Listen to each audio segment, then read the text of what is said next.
O 3 qatordan turamiz. Qatordan.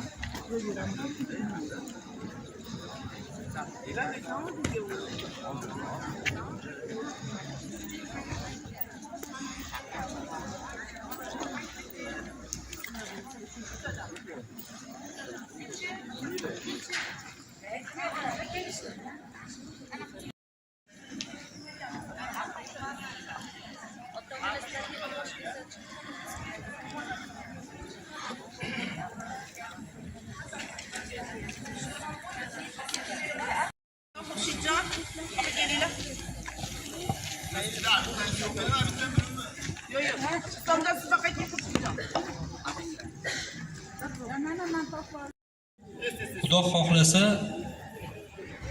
mana bu yili 3-yil qabulimiz, birinchi qaldirg'ochlarimizni bu yili bitirdik.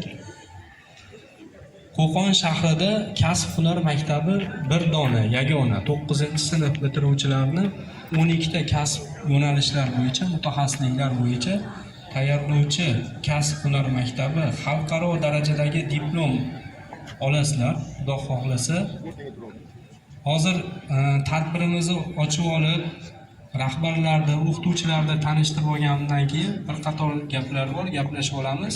Kasb-hunar maktabining ichki tartib-qoidalari, forma, dars jarayonlari, hamma masalalar haqida yarim soat vaqtlaringni olamiz. Hozir tadbirni ochishdan avval davlatimiz madhiyasi hurmat bajo keltiramiz. Marhamat, ustoz.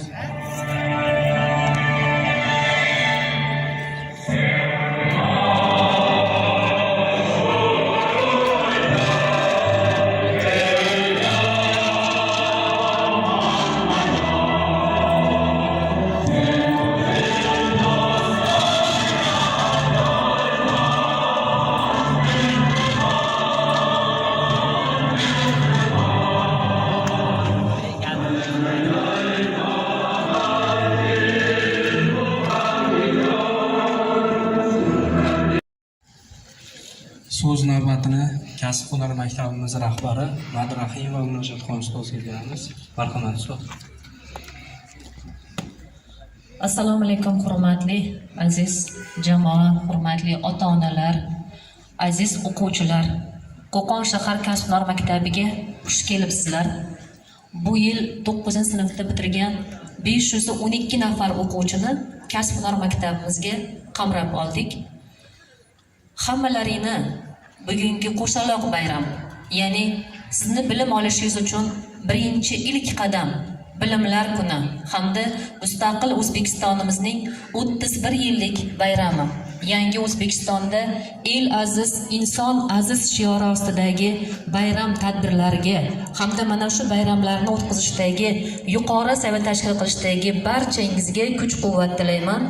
Mustaqilligimiz abadiy bo'lsin. Muhtaram Prezidentimiz kasb-hunar maktabini tizimini yaratishdan asosiy maqsad bugun safdoshingiz maktabda 10-11 sinfda o'qigan bir paytda siz 3 yillik dasturni 2 yil mobaynida, ya'ni umum ta'lim fanlarini hamda maxsus fanlarni olgan holatda bu yil 10 ta kasb bo'yicha kasb-hunarga o'rgatishni rejalashtirganmiz.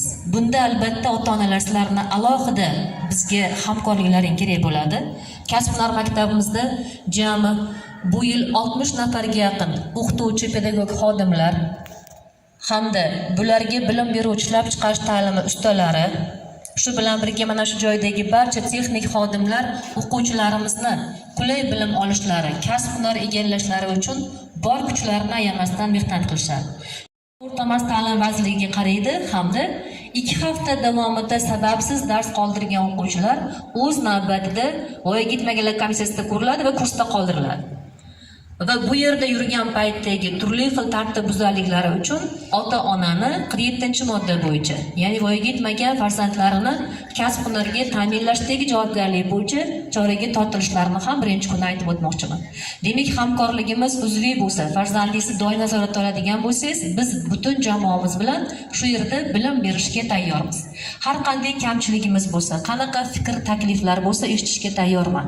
Rahbar sifatida sizni farzandlaringiz shu joyda bilim olishiga imkoni boricha harakat qilamiz. Ishonchlarni oqlashga harakat qilamiz.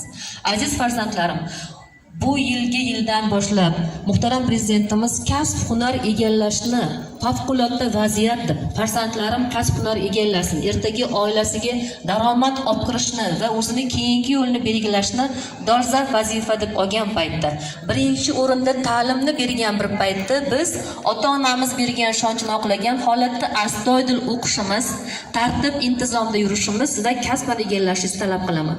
Yana bir bor hammangizga Mustaqillik bayrami muborak bo'lsin.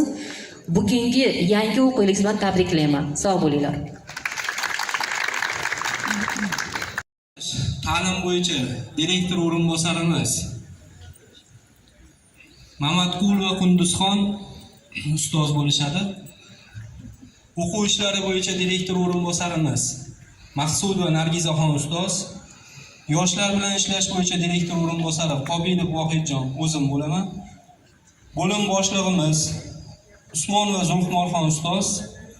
Rahbariyatdan mana shu ustozlar nima savollaring bo'lsa, o'quv jarayonida, boshqa holatlarda, xoh shaxsiy, xoh boshqa holatlarda ustozlarni tanib olinglar, ustozlarga murojaat qilishlaringiz mumkin.